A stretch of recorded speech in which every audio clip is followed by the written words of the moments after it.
ನಮಸ್ಕಾರ. ಕತೆ ಕೇಳಿ. ನಾವೀಗ ಆನೆಗಳ ಉದ್ಯಾನವನ ಅದು ಮುಂದುವರ್ಸೋದು ಏನದು ಮತ್ತಿಗೋಡಿನಲ್ಲಿದ್ದೇವೆ. ನಾನೀಗ ಒಂದು ಕತೆ ಹೇಳ್ತೇನೆ, ಆನೆಗಳ ಕತೆ. ಒಂದು ಈ ದೊಡ್ಡ ಕಾಡಲ್ಲಿ ಒಂದು ಆನೆ ಇತ್ತಂತೆ. ಆನೆಗೆ ಸೊಕ್ಕು ಅಂದರೆ ಸೊಕ್ಕು, ಅದಕ್ಕೆ ಮದ ಬಂದಿದೆ. ಅದೇನು ಮಾಡಿತಂತೆ, ಇರುವೆ ಗೂಡಿನ ಹತ್ರ ಹೋಗಿ ಎಲ್ಲ ಇರುವೆನ ಚಪಕ್ ಚಪಕ್ ಚಪಕ್ ಮಾಡಿ ಕೊಂದಾಕಿ ಬಿಡ್ತಂತೆ. ಇರುವೆಗೆ ತುಂಬ ಸಂಕಟ ಆಯ್ತಂತೆ. ಅದು ಹೋಗಿ ಹಕ್ಕಿ ಹತ್ರ ಕೇಳಿತಂತೆ, ನೋಡು ನೀನು ನನ್ನ ಗೆಳೆಯ ಇದ್ದಿ, ನಾನು ನೀನಿರುವ ಮರದ ಕೆಳಗೆ ವಾಸ ಮಾಡಿಕೊಂಡು ಗೂಡು ಕಟ್ಕೊಂಡಿದ್ದೆ, ನೀನು ನನಗೆ ಸಹಾಯ ಮಾಡ್ತೀಯಾ ಅಂತೇಳಿ.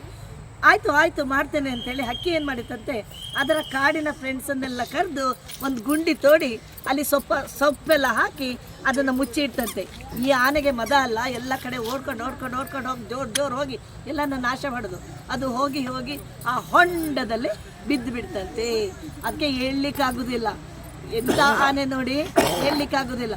ಆಗ ಆ ಇರುವೆ ಏನು ಮಾಡಿತಂತೆ, ಮೆಲ್ಲ ಹಳ್ಳದಿಂದ ಅಲ್ಲಿಂದ ಬಂದು ಹಳ್ಳಕ್ಕೆ ಬಂದು ಆನೆಯ ಮೂಗಿನ ಒಳಗೆ ಹೊಕ್ಕಿ ಬಿಡ್ತಂತೆ.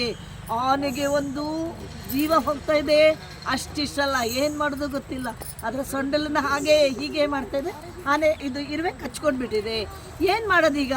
ಆಗ ಇರುವೆ ಹೇಳ್ತಂತೆ, ನೀನು ನನಗೆ ಅನ್ಯಾಯ ಮಾಡಿದೆಯಲ್ಲ, ಈಗ ನೋಡು ನಾನು ನಿನಗೆ ಅನ್ಯಾಯ ಮಾಡ್ತೇನೆ, ನಿನ್ನ ಮದ ಅಡಗಿಸ್ತೇನೆ, ನಿನ್ನ ಸೊಂಡಿಲೆ ಹಾಕಿ ನಿನ್ನ ಕಣ್ಣತ್ರ ಹೋಗ್ತೇನೆ, ಎಲ್ಲ ಕೊಳ್ತು ಹೋಗ್ತದೆ, ನೋಡ್ತಾ ಇರು ಅಂತೇಳಿ. ಆನೆಗೆ ತುಂಬ ಪಶ್ಚಾತ್ತಾಪ ಆಯ್ತದೆ. ಹೌದಾ, ನನಗೆ ಮದ ಬಂದಿತ್ತು, ನನಗೆ ಗೊತ್ತಿರಲಿಲ್ಲ, ನಾನು ನನ್ನನ್ನು ತಿದ್ದುಕೊಳ್ತೇನೆ, ಇನ್ನು ಮುಂದೆ ನಿಮ್ಮ ಸಹವಾಸಕ್ಕೆ ಬರಲ್ಲ ಅಂತ ಹೇಳಿದಾಗ ಈ ಇರುವೆ ಏನು ಮಾಡಿತಂತೆ, ಮೆಲ್ಲ ಹೊರ ಬಂದು ಅದರ ಗೂಡಿಗೆ ಹೋಯಿತು.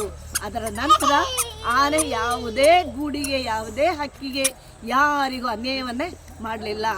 ಆನೆಗೆ ನೀತಿ ಕಲಿಸಿದ ಇರುವೆ.